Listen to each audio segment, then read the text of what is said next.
దేశాన్ని రాష్ట్రాన్ని ఒక కుంభకోణంకి తీసుకెళ్దామని కొంతమంది సృష్టిస్తున్న భాగవతం గురించి మాట్లాడుకునే ప్రయత్నం చేద్దాం.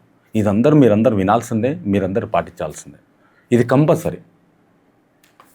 వీటి ప్రేక్షకులకు నమస్కారం, నేను మీ ఆంజనేయులు. ఇప్పుడు హైదరాబాద్లోని చాలామంది డ్రగ్స్కు, గంజాయికి వేగపడుతున్నారు. యువత విపరీతంగా, జనాలు విపరీతంగా, కొంతమంది దీని వెనకాల రాజకీయ నాయకులు, సినీ సెలబ్రిటీస్ రకరకాలుగా ఉన్నారు. ఒక రెస్టారెంట్ ఓనరు సూర్యాబాయ్ అంట. ఆ అబ్బాయిని తన్ని సూర్యాబాయిని పట్టుకోవడం, సినిమాలలో మనం మహేష్ బాబు సినిమాలో చూస్తుంది సూర్యాబాయ్.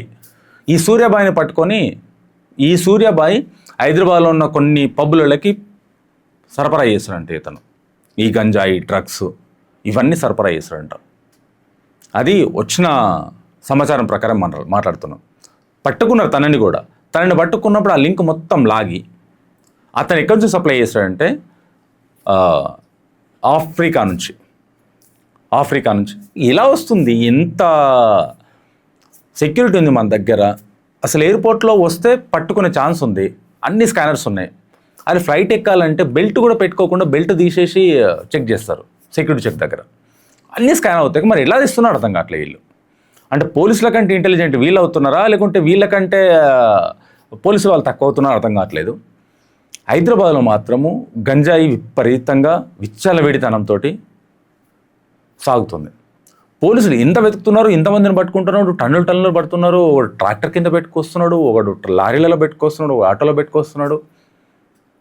మొన్నటిదాకా మన దగ్గర ఒక అమ్మాయి, ఎవరు లావణ్య రాస్తారు, లావణ్య అమ్మాయి ఆల్రెడీ పోలీసులు పట్టుకున్నారు. గంజాయి కేసులో 40 రోజులు జైల్లో ఉంది. తర్వాత బెయిల్ మీద వచ్చింది. ఆమె ఆడియోలు చూస్తే, ఆమె ఫోటోలు చూస్తే, మీకు ప్రీవియస్ కూడా నేను చెప్పాను, ఆడియోలు, వీడియోలు అవన్నీ చూస్తే గంజాయి కట్టలు ఇవన్నీ ఉన్నాయి. మళ్ళీ ఆమె ఫోన్ రికార్డ్స్, ఫోన్ కాల్స్ చూస్తే కుప్పలు. నేను ఇడ్లీలో పెట్టి పంపించు, నాకు దోశలో పెట్టి పంపించు, నేను వైజాగ్లో నీకు ఒక నీగ్రో తోటి అరేంజ్ చేస్తాను, ఆడియోలు, లింకులు ఇవన్నీ ఉన్నాయి. అసలు సమాజం ఎడిగిపోతుంది, యువత ఎడిగిపోతుంది. డబ్బుండి, తల్లిదండ్రులు మాత్రం డబ్బుంటే మీరు ఏదైనా చేసుకోండి, లేకుంటే ఏదైనా ప్రాపర్టీస్ కొనుక్కుంటే ఏదైనా చేసుకోండి. పిల్లలకు విపరీతంగా డబ్బు ఇచ్చేటప్పటికీ వాళ్ళ వ్యసనాలు పిచ్చి పీక్స్లోకి వెళ్ళిపోయినాయి. యువత నాశనం అవుతుంది.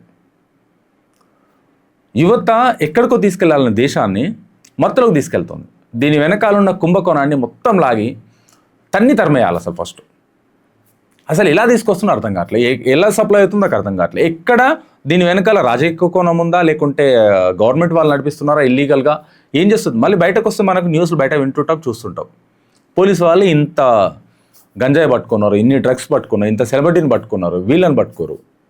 సామాన్య ప్రజలు ఎవరు ఉండరు దీంట్లో. సామాన్య ప్రజలు ఉండరు. సినిమా సెలబ్రిటీసు, పొలిటికల్ లీడర్లు. అరే ఈ సెలబ్రిటీలను దూరం పెట్టండి ఆయన. సెలబ్రిటీలు దూరం పెడితే సెలబ్రిటీ అన్న హోదా ఉండదు, వీళ్ళకి ఇంత దూలం ఉండదు. సెలబ్రిటీ అంటే ఇవన్నీ అన్నా, బెట్టింగ్ యాప్లు ప్రమోట్ చేయాలి, గంజాయి కేసులలో ఇరుక్కోవాలి, డ్రగ్స్ కేసులలో ఇరుక్కోవాలి. వీళ్ళే సెలబ్రిటీస్. రాజకీయ నాయకులు రిలేషను, వాళ్ళ పిల్లలు, వీళ్ళని తయారు చేసేది జనాలే, మనం తయారు చేసి నేను తయారయ్యారు. కానీ ఈ సూర్యాబాయిని మాత్రము వదిలిపెట్టకుండా తాట తీసి వదిలిపెట్టాలి. ఎవరైతే డిపార్ట్మెంట్ ఉందో, ఏ డిపార్ట్మెంట్ పట్టుకుందో ఆ డిపార్ట్మెంట్ వీళ్ళని పట్టుకొని వెనకాల రాజకీయ నాయకుల ఒత్తిడి, సెలబ్రిటీల ఒత్తిడి రాకుండా, వచ్చిన ఈ మాట వినకుండా ఈ సూర్యాబాయిని కొన్ని హైదరాబాద్లో ఉన్న చాలా పెద్ద పబ్బులకి సప్లై చేస్తుంటాడు. తినక ఆల్రెడీ ఒక టిఫిన్ సెంటర్ ఉంది, రెస్టారెంట్ ఉంది. ఇవన్నీతో పాటు ఇడ్లీలో పెట్టి పంపించడము, జొమాటోకి ఇచ్చి పంపించడము. రోడ్డు మీద పట్టుకుంటే జొమాటోడు ఏం చేస్తాడు? ఇడ్లీలో పార్సల్ ఇచ్చి జొమాటోకి ఇచ్చి పంపిస్తారట. ఇది కూడా జరుగుతుందంట. హోటల్లో సప్లై ఆడ ప్యాక్ చేస్తారు, జొమాటోకి ఇస్తారు, జొమాటో తీసుకుపోయి డెలివరీ చేస్తారు. ఇదే అవుతున్నాయి. వాళ్ళకి తెలియదు అసలు దీంట్లో ఏముందని తెలియదు. టిఫిన్ ఉంది, టిఫిన్ తీసుకుపోయి ఇచ్చిన, పాపం వాడికేం తెలుసు. ఇలా సప్లై జరుగుతుందంట. నేను ఒక ఆడియో కాల్ ఉంది, అది కూడా మీకు వినిపిస్తాను. నేను అది కూడా దీంట్లో ఇంక్లూడ్ చేసే పని చేస్తా. అంటే ఇలాంటివి జరుగుతుంది. కానీ ఇలాంటివి జరగకుండా అరికట్టాలంటే జనాలు, ప్రజలు మీరే దీనికి, మీరు చేస్తేనే ఇదంతా సాధ్యమవుతుంది. మీరు ప్రతిదానికి ఏదైనా తప్పు జరుగుతున్నప్పుడు 100% నిలదీయండి. రోడ్డు మీద తప్పు జరుగుతున్నా, ఎక్కడ జరుగుతున్నా, ఎవరైనా పర్లేదు, ప్రతి ఒక్కరికి నిలదీసే అధికారం ఉంది. తప్పు జరిగితే తప్పు అని చెప్పే అధికారం ఉంది. ఎవరిని ఊరుకోవద్దు. ఎవరైనా సరే, డిపార్ట్మెంట్ అయినా సరే, ఎమ్మెల్యే అయినా సరే, ఒక కలెక్టర్ అయినా సరే, తప్పు జరుగుతున్నప్పుడు తప్పు జరుగుతుంది. సెలబ్రిటీస్ అయితే ఎవరిని వదిలిపెట్టద్దు. తప్పు ఉన్న దగ్గర కంపల్సరీ నిలదీయాల్సిందే. ఇలాంటి డ్రగ్స్ కేసులు కానీ ఇలాంటి కుంభకోణం కానీ జరగకూడదు. ఇది యువత నాశనం చేయడానికి.